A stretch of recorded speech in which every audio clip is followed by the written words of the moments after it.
Dahil sa nakikita ng Japan ang tumitinding banta ng China sa kanilang bansa nitong mga nakaraang taon, ay napilitan ang Japan na magbago na ng kanilang panuntunan sa depensa ng kanilang bansa. Kaya bilang bahagi ng pagpalakas ng kanilang depensa, ay pinapalitan na nila ang mga less capable nilang mga warships, ng mga mas advanced at sophisticated na mga frigates and destroyers.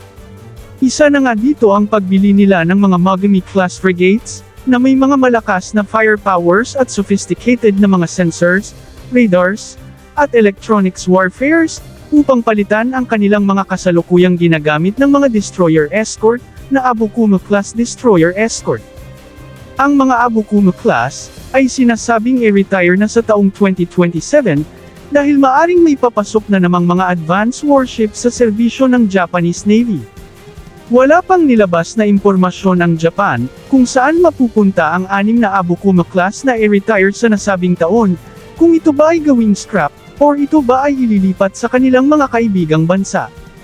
Ang mga Abukuma class ay mga destroyer escort, na armado ng 8 Harpoon anti-ship missiles, at meron din itong close-in weapon system, at anti-submarine ballistic missile, at 6 na standard torpedo launchers, para sa anti-submarine warfare.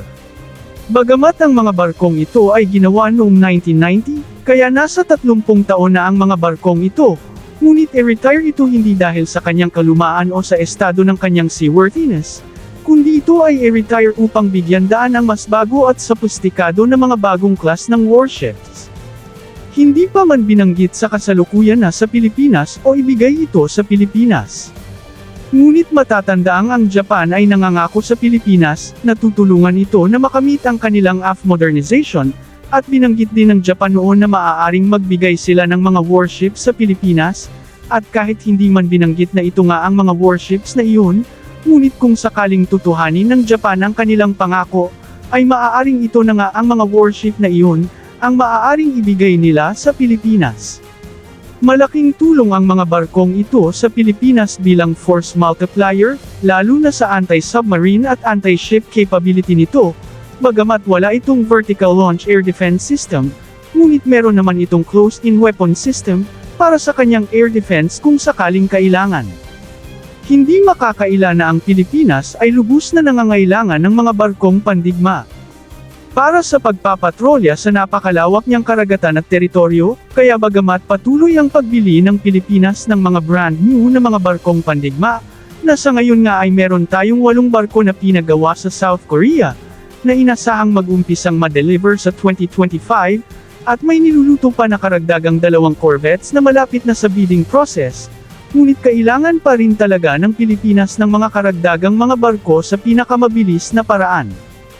Ang mga Abukuma class bagamat hindi ganun kalakas ang air defense, ngunit kung ikukumpara ito sa ating kasalukuyang mga Jose Rizal class at Conrado Yap, ang mga barko na ito ay mas capable pa, kung ang ating pag-usapan ay ang kanyang firepower. Ang Abukuma class ay mas mahaba pa sa ating Jose Rizal class, at halos kasing bigat lang din ito sa parating nating 6 na offshore patrol vessels mula sa South Korea, dahil meron itong 2,000 tons na displacement. Mas malakas pa sa Jose Rizal class, dahil may firepower ito na 8 Harpoon anti-ship missiles at mas maasahang anti-submarine warfare.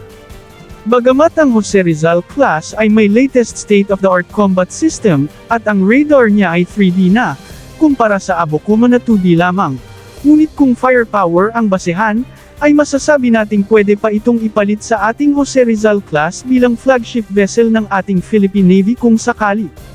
Sa 2027, ay ating malalaman kung saan ba talaga papunta ang mga 6 na warships na ito, kung ito ba ay ibigay sa Pilipinas o hindi.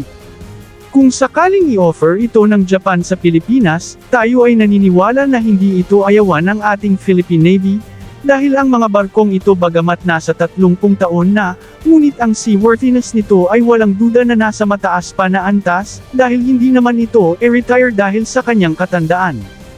Kung nagagamit ng ating Navy ang ating BRP Conrado Yap sa pagpapatrolya sa ating mga teritoryo, na meron lamang limitadong armaments, mas lalo na itong Abukuma class, na kargado ng 8 Harpoon anti-ship missiles. Napakalaking tulong ng 6 na Abukami class destroyer escort sa ating Navy, maiisip na natin kung gaano kalawak ang kaya nilang pagpatrolyahan. Ang kanyang ASROC anti-submarine ballistic missile ay magbibigay sa ating Navy ng bagong kakayahan, dahil ang anti-submarine missile na ito ay kayang mag-neutralize ng mga submarines sa layong 10 kilometro na di kailangang habulin pa ng torpedo. Ito ay hiwalay pa sa 6 na conventional torpedo launchers na katulad sa ating Conrado Yap at sa 2 Jose Rizal class. Isa rin sa kakulangan ng barkong ito ay ang wala itong vertical launch air defense system, at umaasa lamang ito sa kanyang phalanx close-in weapon system. Sa mga nagtatanong kung bakit ang isang maunlad at advanced na Japan, ang kanyang mga warship ay may kakulangan sa capability, dapat na malaman na ang Japan noon ay walang nakikitang malaking banta para sa kanilang bansa, kaya masasabi natin kontento na sila sa pagkaroon ng minimum na defense capability. Ngunit ngayon na nakikita nila ang paglakas ng China na siya ring naging kanilang kaagaw sa ilan sa kanilang mga teritoryo, kaya mapapansin ang Japan ngayon ay nagmamadali sa pagpapalakas ng kanilang puwersa, mula sa mga warship hanggang sa mga fighter aircraft, na ilang taon lang ay meron na silang mga F-35 Lightnings. Kaya ang mga luma nilang kagamitan ay kanilang i-retire at maaring ibibigay talaga ito sa mga bansa na kaibigan nila, lalo na ang Pilipinas na kanilang pinangakuhan na kanilang tutulungan. Ating inasahan na kung sakaling ibigay man ito sa Pilipinas, naniniwala tayo na mananatili ang mga armas at equipments and sensors kung ano man ang meron sa barko ngayon. Ang Pilipinas naman kung sakaling ibigay ito ng Japan, ay nasa sa kanya na rin kung sa tingin niya ay malaki ang maitulong nito sa kanyang puwersa, o kung tatanggihan ba lang niya ito dahil ang nakikita niya ay hindi na niya ito kailangan. Ang mga radar nito bagamat ay 2-dimensional lamang, ngunit kung gugustuhin ng Pilipinas, ay hindi mahirap na ito ay palitan ng makabagong 3-dimensional radars, para sa mas epektibo at maasahang enemy detection, sa panahon ng pagpatrol o combat operation. Sa mga hindi pa nakakaalam, ang ating 6 na offshore patrol vessels ngayon sa South Korea, ay hindi gumagamit ng 3-dimensional radars, kundi 2D or 2-dimensional radar lamang. Ito ay dahil ang mga 3D radars ay ginagamit para sa mga warships na may air defense air interception, dahil maipakita ng 3D radar ang location, altitude, direction, at elevation ng isang target o object.